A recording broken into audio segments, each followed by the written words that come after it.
Let's get reaction to the story now from energy expert Professor Sampson Mamphweli. Prof, thank you very much for your time this evening. And let's start with that very notion that 6,000 megawatts are set to be added to the national grid by the end of this year, according to the Minister of Electricity. I mean, as South Africans, we've learned to take whatever is said when it comes to energy matters with a heap of salt. So how do we trust, or how fully do we trust the statements that are being made by the minister when it comes to reducing power cuts in the country by the end of 2023?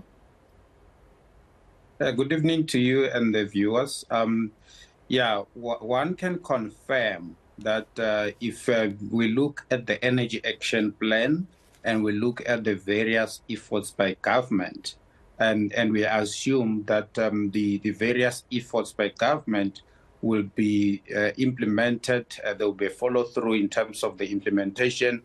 And I'm happy to have seen now that the president has now given the electricity minister some powers for him to be able to implement the energy action plan. If all that is done properly, we are going to see load shedding reducing drastically by the end of this year. In terms of the 6,000 megawatts, we can trace some of that to the procurement processes that took place before Minister Ramokgopa came into the picture through bid window 4, bid window 5, bid window 6. Some of the power will be coming straight from some of the projects that were procured during bid window 4 and bid window 5.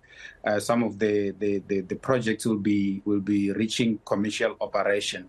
There are talks also of procuring some power from neighboring countries, some 1,000 megawatts that they are talking about. I know for sure that there's about 300 megawatts that they could get from neighboring countries. There are also some gas reserves that ESCOM is keeping some elsewhere around the country, which can be used to produce power if we fast track some of the procurement processes. Now, if you look at all those efforts, and in addition to that, you look at the fact that we have, according to the energy action plan, we have to fix the coal fleet that's giving problems. Just fixing the coal fleet and we get the coal fleet to above 60% energy availability factor will reduce load shedding drastically. And if you look at the energy action plan, you look at the ESCOM plans, that's what they're aiming for. When you look at the progress that they've made in some of the power stations, it's quite encouraging, although the breakdowns are still very much high because we're still sitting at about 18,000 megawatts as things stand. But I agree with the electricity minister that by December, we should see load shedding reducing drastically. And in about 6 months from there, around June, July next year, we should see the end of load shedding if the plans are properly implemented. So I want to talk a little bit more about the capacity before we talk about the implementation, because implementation is going to be key, Professor.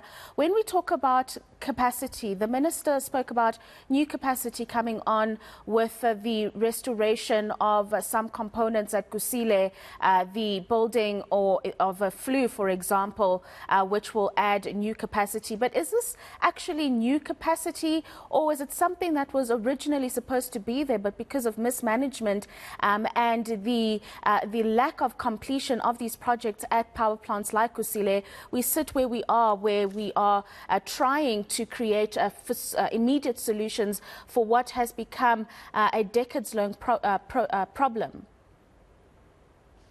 So Kusile and Medupi were not properly managed. That's true. Now, if you look at the capacity that we will get from fixing Kusile units, I think it's unit 1, 2, and 3, we will get about 2,400 megawatts from fixing that. So that is not necessarily new capacity, but it's additional capacity, because since Kusile reached commercial operation, it has never given us the required or the installed capacity that it has. So that is also part of what the electricity minister is banking on, to say, once we fix this power station and we get those flue gas systems in place and we're able to operate Kusile, we'll get about 2,400 megawatts from there. Does this mean that we will avoid the stage 8 that has been spoken about by the minister, Prof? Or is it still inevitable that even with the restoration of the units at Kusile and some of the procurement processes that are underway, stage 8 is just inevitable for us at this stage? So if you look at the data that Eskom released in terms of the various stages and the winter plan that they have, the plan basically talks about increasing the stages of load shedding, using diesel, and also using stopping maintenance of the current fleet, coal fleet. Those are the three things that Eskom is banking on. And also, they are also hoping that the maintenance program that's taking place now to try and bring back some of the 18,000 megawatts would have, yielded some results by June. By the way, we're talking about next month as we speak.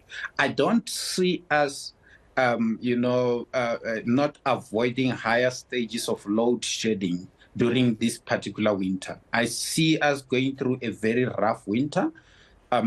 We may still reach stage 8 load shedding, depending on the maintenance program, how it goes. We may go down to maybe to stage 6, or at worst we may experience stage 5 load shedding during this winter, because the winter is now. We're talking about June, July. It's a very worrying prospect, Prof, that we will be plunged into such deep levels of darkness in the cold periods of the year. So I think it's very important for us to then discuss the energy plan that you alluded to in the beginning of our conversation and the implementation thereof. Are you confident with the powers that have now been bestowed upon the Minister of Electricity by the President that he will be able to implement the details within that plan? The President earlier on today, I don't know if you were watching, but he clarified that Minister Gwede Mantashe will continue on with policy issues around energy and Eskom and the like, and then Kgosientsho Ramokgopa will focus on generating capacity and procurement. With those distinctions clearly defined by the President this afternoon, are you confident that that plan will be able to be implemented so we can see the end of a state of load shedding in its totality by next year, mid-next year, as you indicated? Yes, I'm quite confident, because if you look at what the President has done now, it improves efficiency in terms of implementation of the Energy Action Plan, because what was happening, there was this kind of slowness in terms of implementation of the plan, and that was because the plan was sitting the implementation was sitting with various departments: Department of Mineral Resources and Energy, Department of Public Enterprises, the presidency themselves. They were involved at NECOM level, Eskom as well. So now, with the new announcement that the Minister Ramokgopa will then coordinate the activities around the implementation of the Energy Action Plan, create that one-stop shop that will track and trace and come up with remedial actions where necessary, where the plan kind of is kind of lagging behind. He will then be able also to identify through NECOM, because there's a work stream at NECOM that's dealing with the new generation capacity. There's also that same work stream is also looking at existing power stations. What do we do with them? So through that work stream, he will be able to identify the need for new generation capacity and be able to identify what are the sources that we can bring much quicker, and then be able to assist Minister Mantashe with the ministerial determinations, working with both ESCOM and NERSA. And once he gets to those ministerial determinations with concurrence from NERSA, he would then pass over the baton to Minister Mantashe for Minister Mantashe to implement. Minister Mantashe has been very good in terms of implementing the IRP 2019 so far, and he's still the custodian of the IRP. He's still busy revising the IRP. So when Minister Ramokgopa passes over that information to Minister Mantashe will then look at the IRP and look at whether this is in line with the provisions of the IRP and then implement. So for me, I see this plan working very well, in the sense that instead of Minister Mantashe dealing with things like regulatory environments and all those other issues, and then deal with new generation capacity from the NICOM point of view, and also deal with the IRP, he will then be focusing on specific issues that are less than what he's currently doing, and then Minister Ramokgopa will then come in and assist with the kind of managing the rest of the processes that will lead to the procurement of this new generation capacity going forward.